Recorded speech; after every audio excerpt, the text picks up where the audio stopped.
વાત કરીએ આણંદમાં લગ્ન મંડપમાં અચાનક આ મંડપ રણ મેદાનમાં પલટ્યો કારણ કે જાનૈયાઓ વચ્ચે છૂટા હાથની મારામારી થઈ। મારામારીના દ્રશ્યો સામે આવ્યા છે, જેમાં 4 લોકોને ઈજા પણ થઈ છે।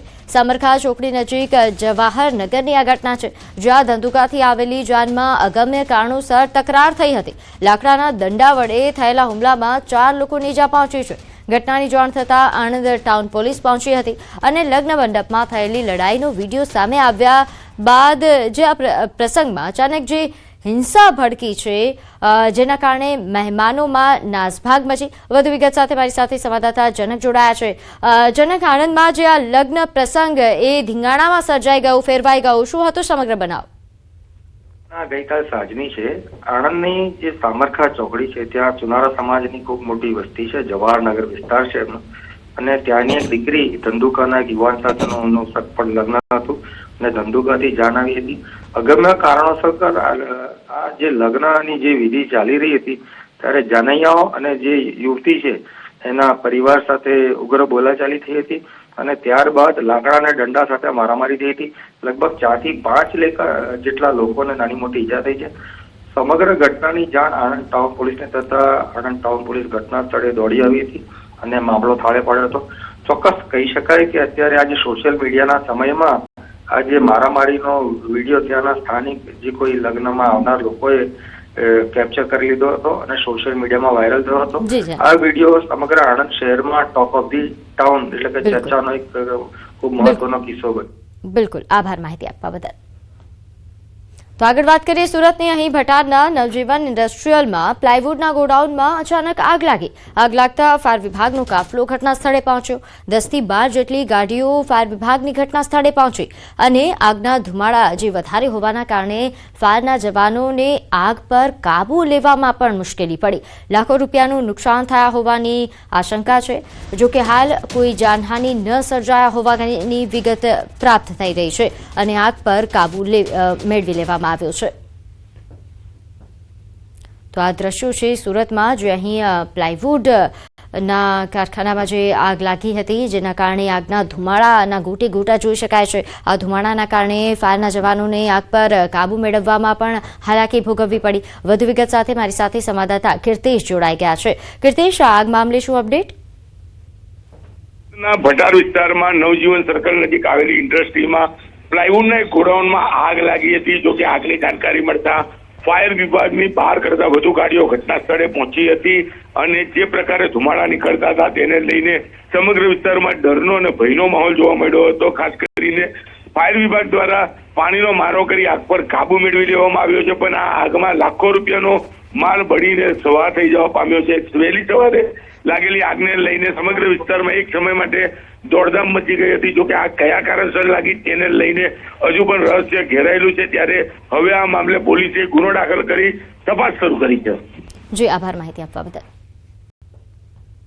તો આ તરફ દ્વારકામાં ખંભાળિયા પાલિકાના ડમ્પિંગ યાર્ડમાં આગની ઘટના બની। ખંભાળિયા નજીક તરઘડી પાસે આવેલ ડમ્પિંગ યાર્ડમાં આગ લાગી। આગ લાગતા આસપાસના વિસ્તારોમાં ધુમાડાના ગોટી ગોટા નીકળ્યા। આગની ઘટનાને લઈને ખંભાળિયા ફાયર વિભાગ સ્થળ પર પહોંચ્યું। ભારે જહેમત બાદ આગ પર કાબુ મેળવાયો। ડમ્પિંગ યાર્ડમાં આગ લાગવાનું કારણ હાલ અકબંધ। તો આગળ વાત કરીએ વલસાડમાં રેલવે સ્ટેશન નજીક રિક્ષા ચાલક પર હુમલા મામલે। અહીં આ સમગ્ર મામલો સીસીટીવીમાં જે કેદ થયો હતો આ હુમલાની ઘટના, ત્યારે હુમલાખોર જાહેર રસ્તા પર એક યુવક રિક્ષા ચાલક પર હુમલો કરતા નજરે પડ્યો છે। આ સીસીટીવી દ્રશ્યો સામે આવ્યા છે। રિક્ષા ચાલકે સ્વબચાવમાં આરોપીનો પીછો પણ કર્યો હતો, જો કે આરોપી ઘટના સ્થળથી ફરાર થઈ ગયો। સમગ્ર ઘટના સીસીટીવી કેમેરામાં કેદ થઈ હતી। તીક્ષ્ણ હથિયારોથી હુમલો કરતા રિક્ષા ચાલક ઇજાગ્રસ્ત થયા છે। પોલીસે આરોપીની ધરપકડ કરી વધુ તપાસ શરૂ કરી। અંગત અદાવતમાં જ રિક્ષા ચાલક પર હુમલો કરાયા હોવાનું પોલીસનું અનુમાન છે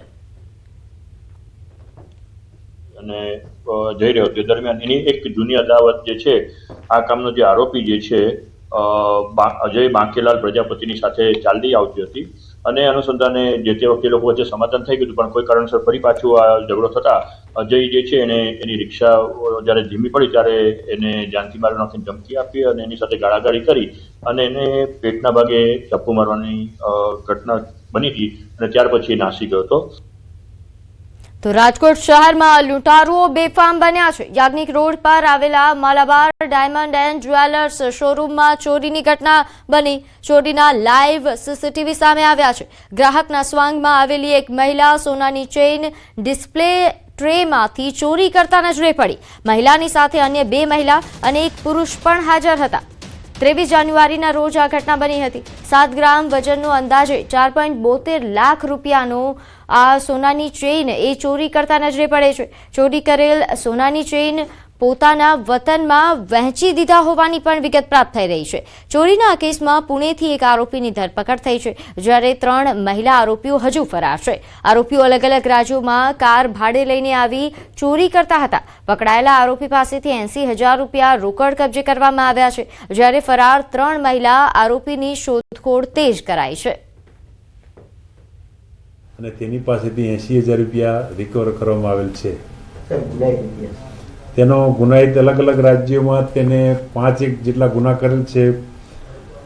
ગોવા, કર્ણાટક, ભોપાલ, મહારાષ્ટ્ર, સુરત વગેરે ગુનામાં આ રીતના સોના ચાંદીના દાગીનાના શોરૂમમાં જઈ અને આખી ટોળકી જઈ અને ગમે તે વસ્તુ સેરવી લેવાની દાગીનાની અને ચોરી કરી લઈને નાસી જવાની વૃત્તિ ધરાવે છે.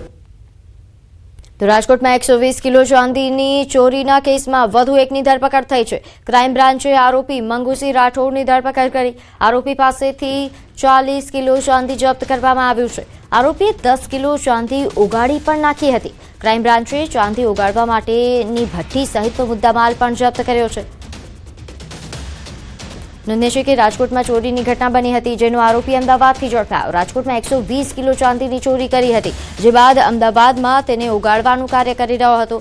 જો કે ક્રાઇમ બ્રાન્ચે ચાંદી ઉગાડવા માટેની ભઠ્ઠી સહિતનો મુદ્દામાલ પણ જપ્ત કર્યો છે અને આરોપીની ધરપકડ કરી છે. સાથે આગળની તપાસ પણ હાથ ધરવામાં આવી છે. અગાઉ પણ ચોરીની ઘટનાઓને અંજામ આપ્યો છે કે કેમ? તો આગળ વાત કરીએ સુરતના ઓલપાડમાં સાયણમાં પોલીસની કાર્યવાહી. સાયણ ગામે સરકારી કામ રોકીને જેસીબી ચાલકને મારનાર સામે કાર્યવાહી હાથ ધરાઈ. સાયણ બજારમાં જાહેરમાં સરઘસ કાઢી દીપક બિંદ પાસે માફી મંગાવવામાં આવી. અસામાજિક તત્વોને પોલીસે કાયદાનો પાઠ ભણાવ્યો છે.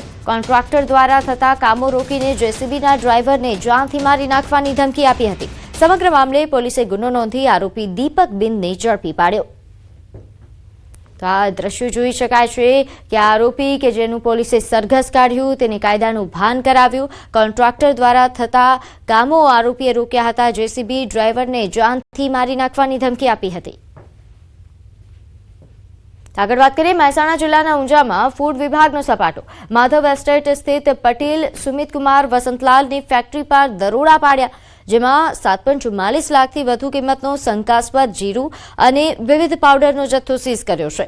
જિલ્લા ફૂડ ઓફિસર જીજે ચૌધરીના માર્ગદર્શન હેઠળ સિનિયર ફૂડ સેફ્ટી ઓફિસરોની ટીમે કાર્યવાહી દરમિયાન 13,258 કિલો શંકાસ્પદ જીરું ઉપરાંત બ્રાઉન, કાળો અને લીલો પાવડર સહિત હજારો કિલો જથ્થો કસ્ટડીમાં લીધો છે. સ્થળ પરથી નમૂનાઓ લઈ લેબોરેટરીમાં પરીક્ષણ માટે મોકલવામાં આવ્યા છે અને રિપોર્ટ બાદ કાયદેસરની કાર્યવાહી હાથ ધરાશે.